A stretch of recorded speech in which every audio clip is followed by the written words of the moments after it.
Hello friends, welcome to this video. मेरा नाम है सक्षम शर्मा और आज इस वीडियो में हम प्रथम कार्नेटिक वॉर को डिस्कस करेंगे। तो ये मॉडर्न हिस्ट्री का ही टॉपिक है, प्रथम कार्नेटिक वॉर, और ये क्यों हुई थी इसके कारण अब हम जानते हैं। तो हमने ही पढ़ा कि 1498 में वास्को डी गामा भारत में आ गए थे। उसके बाद अलग अलग यूरोपियन कंपनियों ने भी भारत में आना स्टार्ट कर दिया। सबसे पहले Portuguese east India company India के अंदर आई। उसके बाद डच और इंग्लिश ईस्ट इंडिया कंपनी भी भारत में आकर ट्रेड करने लगी, और फाइनली सबसे एंड में ट्रेड करने आती है फ्रेंच ईस्ट इंडिया कंपनी। अब इन सारी कंपनीज के बीच में आपस में इंडियन ट्रेड को मोनोपलाइज करने के लिए लड़ाई होनी स्टार्ट हो जाती है। तो सबसे पहले पोर्टुगीज़ और इंग्लिश के बीच में लड़ाई होती है, और लेकिन ये लड़ाई 1661 में क्या होता है कि जो इंग्लैंड के राजा होते हैं वो पोर्टुगीज़ प्रिंसेस से शादी कर लेते हैं, और इस शादी के बाद पोर्टुगीज़ और इंग्लिश की लड़ाई ख़त्म हो जाती है, और पोर्टुगीज़ दहेज में बॉम्बे को इंग्लिश को दे देते हैं। उसके बाद इंग्लिश और डच के बीच में लड़ाई होती है, और डच का एक बहुत ही इम्पोर्टेंट जो जगह थी जहाँ वो ट्रेड करते थे वो थी इंडोनेशिया। तो अल्टीमेटली इन दोनों के बीच में एग्रीमेंट होता है कि इंग्लिश डच के इंडोनेशिया के अंदर टांग नहीं अड़ाएंगे, तो इंडोनेशिया डच के पास ही रहेगा ट्रेडिंग के लिए, और डच बदले में भारत को इंग्लिश के हवाले छोड़ देंगे। तो इंडिया ईस्ट इंडिया कंपनी के पास ही रहने वाला था। तो इसके चलते इंग्लिश और डच के बीच की लड़ाई भी शांत हो जाती है। अब बचते हैं इंग्लिश और फ्रेंच। इनके बीच में 3 कार्नेटिक युद्ध होते हैं, और इन 3 कार्नेटिक युद्ध के बाद ये फैसला हो जाता है कि इंडिया के अंदर कौन अपना वर्चस्व बनाने वाला है। तो इन्हीं में से पहली थी ये फर्स्ट कार्नेटिक वॉर, और इसको स्टार्ट होने का कारण क्या था? कारण ये था कि 1740 में Austrian war of succession start हो गया था, यानी कि ऑस्ट्रिया की गद्दी पे कौन राजा बैठेगा। और इस लड़ाई में ब्रिटेन और फ्रांस एक दूसरे की आमने सामने थे, यानी कि एक दूसरे के शत्रु थे, और इसी के चलते British east India company French ships पर अटैक कर देती है।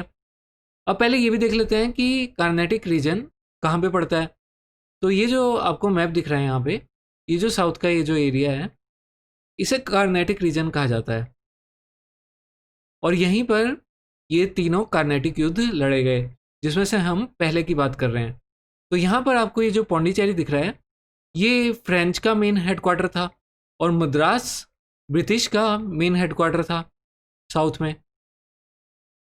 तो अल्टीमेटली 1745 में एक नेवल अटैक किया जाता है फ्रेंच फ्लीट पे ब्रिटिशर्स द्वारा, जिसके कारण पौंडीचेरी पे खतरा मंडराता है। लेकिन उस समय फ्रेंच के जो गवर्नर थे डुप्लिक्स थे, और डुप्लिक्स एक बहुत ही काबिल गवर्नर थे। तो ये क्या करते हैं, जो फ्रेंच ट्रूप्स थे मॉरिशस के अंदर उनको भी बुला लेते हैं, और इन दोनों के मिल के सेनाएँ ब्रिटिश शिप्स और उनके ट्रूप्स का मुकाबला करती हैं, और अल्टीमेटली ब्रिटिशर्स को हरा देती हैं, और फ्रेंच मद्रास को कैप्चर कर लेते हैं। तो इंग्लिश मद्रास हार जाते हैं, लेकिन फिर भी वो एक और बार पौंडीचेरी के ऊपर अटैक करते हैं, पर उसके बाद भी उनकी हार होती है।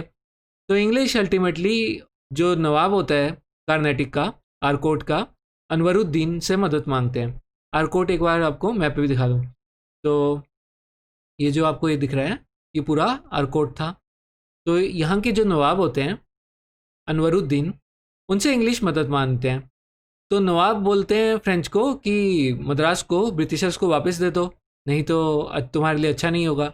लेकिन फ्रेंच क्या करते हैं, वो नवाब को भी अपनी तरफ मिला लेते हैं। फ्रेंच नवाब को बोलते हैं कि हमें मद्रास को अपने पास रखने दो, बाद में हम आपको मद्रास दे देंगे। तो नवाब थोड़ा टाइम तो शांत बैठता है, वो वेट करता है कि फ्रेंच उसे मद्रास देने वाले हैं, लेकिन फ्रेंच उनको मद्रास नहीं देते हैं। तो नवाब क्या करता है, फ्रेंच पे अटैक करने के लिए अपनी एक सोल्जर्स की बहुत बड़ी टुकड़ी भेज देता है। तो नवाब जो है अपनी आर्मी फ्रेंच पर अटैक करने भेजता है, और नवाब भेजता है 10,000 की आर्मी फ्रेंच पर अटैक करने के लिए, जबकि फ्रेंच के पास बदले में सिर्फ 1,000 सोल्जर्स होते हैं यहाँ पे। लेकिन ये 1,000 सोल्जर्स नवाब के 10,000 सोल्जर्स को धूल चटा देते हैं, यानी कि उन्हें युद्ध में हरा देते हैं। और उसके बाद से नवाब को पता चल जाता है कि फ्रेंच का एक सोल्जर 10 के ऊपर भारी पड़ेगा। और इस लड़ाई से ब्रिटिशर्स और फ्रेंच दोनों को ये पता चल जाता है कि जो इंडियन आर्मीज़ हैं वो काफ़ी वीक हैं, वो यूरोपियन आर्मीज़ की तरह इतनी ऑर्गेनाइज नहीं है कि वो यूरोपियन पावर्स का मुकाबला कर सकें, जब एक यूरोपियन सोल्जर 10 इंडियन सोल्जर्स के बराबर है। लेकिन अल्टीमेटली इस वॉर में 1748 में एक ट्रीटी होती है जिसे ट्रीटी ऑफ एक्सला चैपल कहा जाता है। ये ट्रीटी हुई थी जब ऑस्ट्रिया वॉर ऑफ सक्सेशन समाप्त हो गया था। तो जैसे ही वो वॉर ऑफ सक्सेशन समाप्त हुआ तो ब्रिटेन और फ्रांस ने ये संधि की, और इस संधि की टर्म्स क्या थी वो भी देख लेते हैं।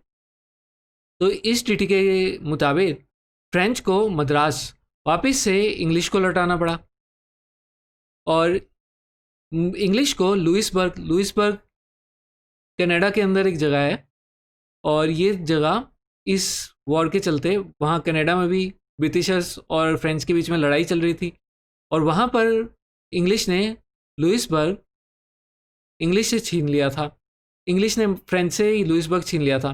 तो उन्हें इस ट्रीटी के अकॉर्डिंग फ्रेंच को वापस लुइसबर्ग लौटाना था, और इस ट्रीटी के बाद पहला कार्नेटिक युद्ध समाप्त हो जाता है। तो इस लड़ाई का सिग्निफिकेंस क्या था? तो सिग्निफिकेंस यही था कि इसके बाद से मेनली इन यूरोपियन पावर्स को समझ में आ जाता है कि इंडियन प्रिंसेस और इंडियन राजा काफ़ी वीक हैं, उनकी आर्मीज़ में भले ही नंबर बहुत ज़्यादा हो लेकिन वो यूरोपियन पावर्स का मुकाबला नहीं कर सकते। उसके अलावा इसने फ्रेंच को एक अच्छी पकड़ दे दी थी साउथ इंडिया के अंदर। तो ये थी पहली कार्नेटिक वॉर। अगली वीडियो में हम सेकंड कार्नेटिक वॉर को देखेंगे। तो उम्मीद है आपको ये लेक्चर समझ में आया होगा, और लाइक और सब्सक्राइब करना मत भूलिएगा। धन्यवाद।